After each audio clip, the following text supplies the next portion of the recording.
On this particular lesson, I will show you some of the movement of lap sound. The lap sound designed for the purpose and it's using for a certain reason. Okay, you can't just use lap sound for anything. So when you practice with this, you need to bear in mind certain things you use them for and certain things you don't use them for. Okay, it's like the tool, but some tools good for something and some tools don't. So you can't use one tool for everything. If you're ready, get your partner in and let's play. Don't bother you, James. When you start working with this, when you're coming in, your hand, one like this, like in a bonsai position like this, and one like this on top, and here. Your elbow have to lock to each other. No point to the lap sound. And then hand like this, okay? It's like, what the hell you doing? Get the fucking life, man. Do you understand what I'm saying? So the movement like this is prophetic, okay?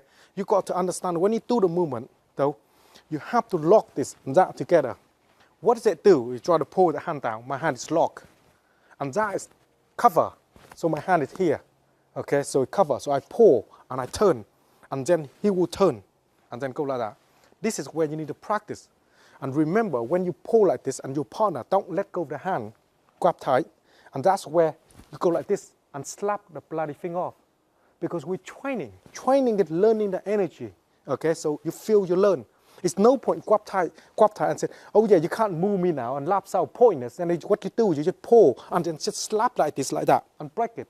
Because it don't let you play with the tool you're training. You're doing the drill here. You're not trying to improve anything. So when you're training, you got to remember this. So when your hand like this up here, when you pull, you turn and reverse. Then you do exactly the same over. And when you're doing this, you need to understanding the energy from him to you. So you feel that. When you're using that movement, it's designed to grab the hand and turn. So designed for breaking, designed grab, designed to turning and movement like this. All this movement is designed for that reason. So when you practice, remember that. Go one like this, two. Okay, and one more.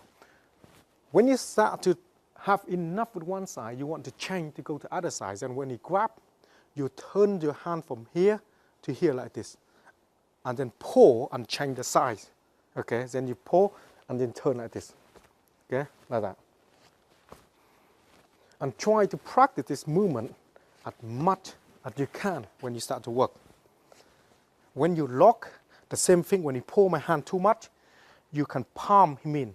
Now when you palm him in here, this is just example, so you know you're doing the movement right or not. It's got to be locked. The arm got to be locked when you palm like this, okay? If you palm and hand like this, and this is what happened, you get hit in your face because you didn't turn it right. Because the arm is too straight and you hit, and it hit you. If your arm like this and you hit, and that still can bounce that hand upward because it's shooting the movement up and your hand is down here. And that's where you need to understand that. Now, how you're using this movement when you punch coming on, learning to understand here. This is where you're learning to see the hand, you grab and pull. So what happened is anything you see here, you just grab and pull them and rip them off. And that's what laps out designed for. Lift it slightly, just you understand. So when you punch, boom, boom, boom, here, boom, and you pull. This is why you grab. That's why all this. So you grab and pull. Grab and pull. This is what you do when you go sleep, but you do it simply. Grab and pull like this. Yeah? And like this. This is what happened. Okay? And every time you see something, you pull and you go like this. Yeah? You see something, you pull, you go like this. Yeah? Exactly the same way when you practice. When you're doing a drill, when someone attacking you, when you see the hand down here, you pull and you hit him. And that's why. That's why the movement designed for that and work like that. And when you do some training, you have to put some feeling and movement into it. Otherwise, when you want to use it, you cannot make it happen. Because you're too busy playing around with something that not meant to be playing around with. So this is important. Practice safe with your partner. I will see you on the next lesson.